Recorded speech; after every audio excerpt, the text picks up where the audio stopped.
Welcome to the art of living with a dog. I'm Tamara Tokash, a master dog expert with a fresh perspective in everyday wellness protocols, hacks, and products for both ends of the leash, stemming the tide so you and your dog can thrive. I've questioned the norms and connected the dots to forge a unique path that truly transforms how you and your free-spirited companion live. Let's get digging.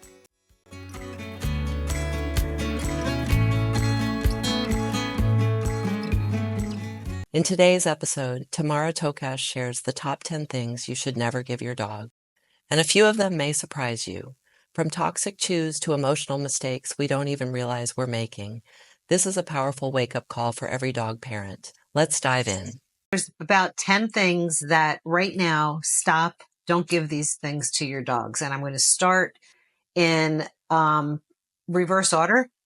Number one, anything made in China, any product, any toy, definitely no food. These products are not regulated. They contain chemicals, they contain toxic chemicals, and they're hazardous and dangerous to your dog. Next one, rawhides, nylobones, pig ears, horns, even some bully sticks.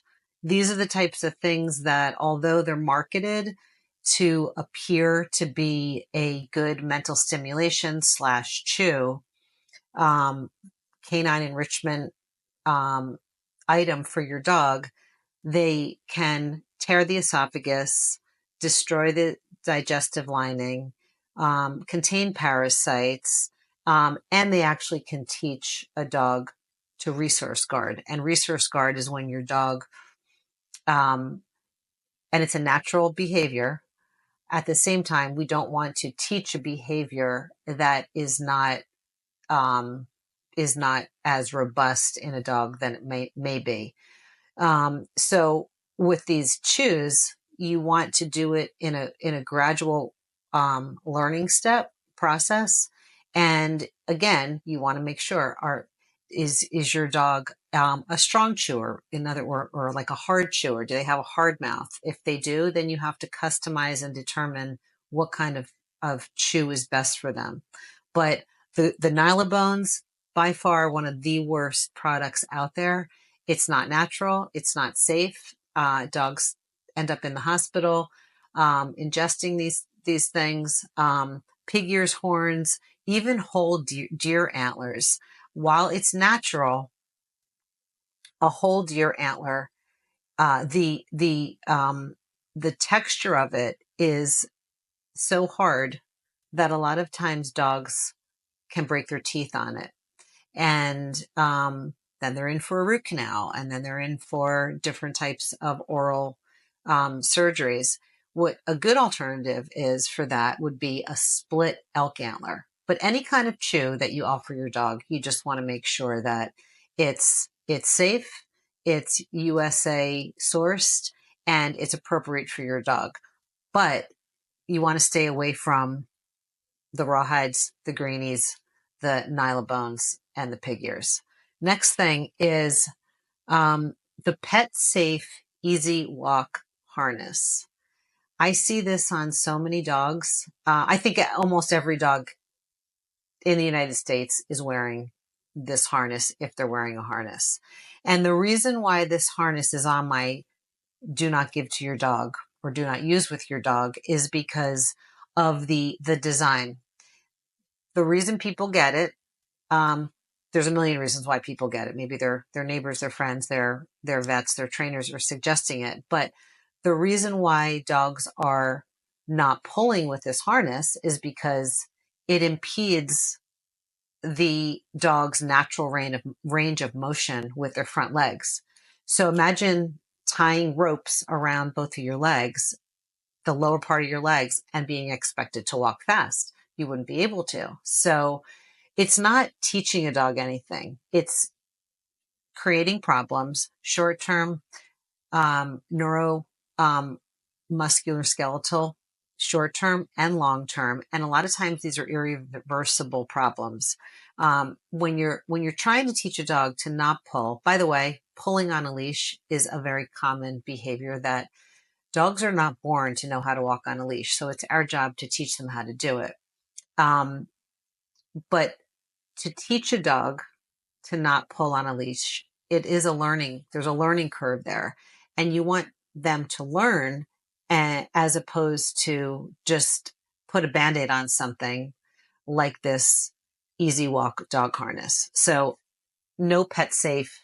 The PetSafe Easy Walk dog harness is a no-go in my books. Tap water.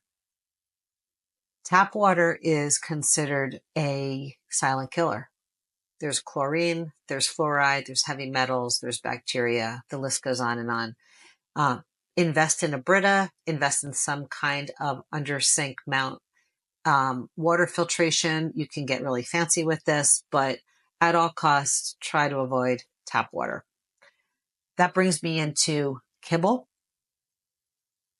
This is a whole other video that I can do a very deep dive if you'd like. But for this short video, kibble is one of the worst things to feed your dog. It's adulterated food. It is not nutrient dense, and it is creating disease and chronic illness. The next one, it might seem like it's not a product, but what to not give your dog? Don't give your dog an attitude.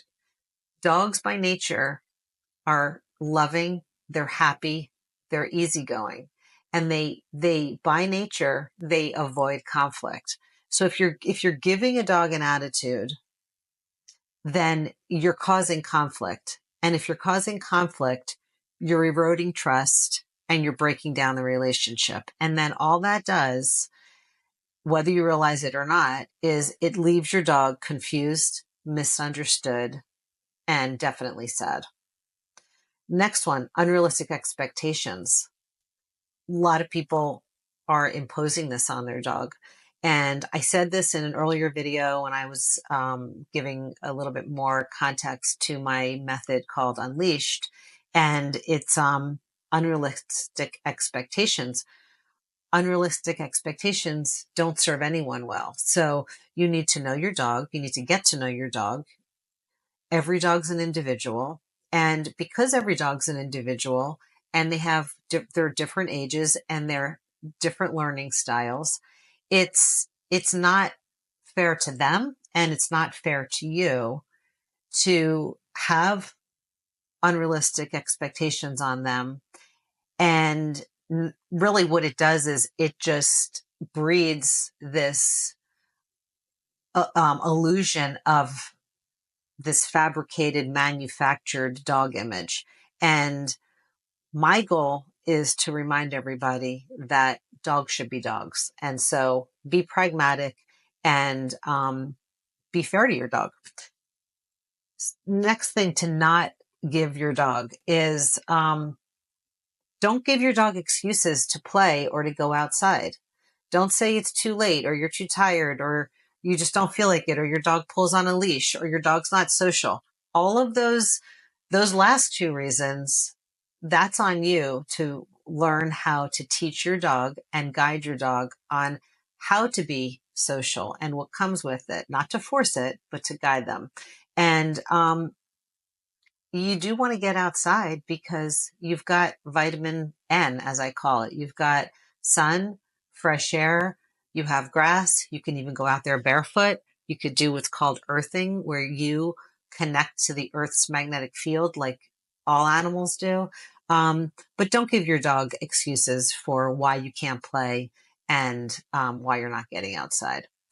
And then the final thing to stop giving to your dog is your lack of time, because we all think we have time, and that's the one really gift that we have that we can give to our dogs. So give your dogs time, and I hope that you can find all the joy that I find with my dogs. If this resonated with you, hit like, subscribe, and share it with someone who loves their dog.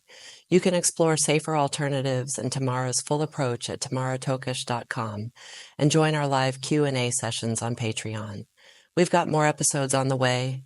Thanks for walking this path with us.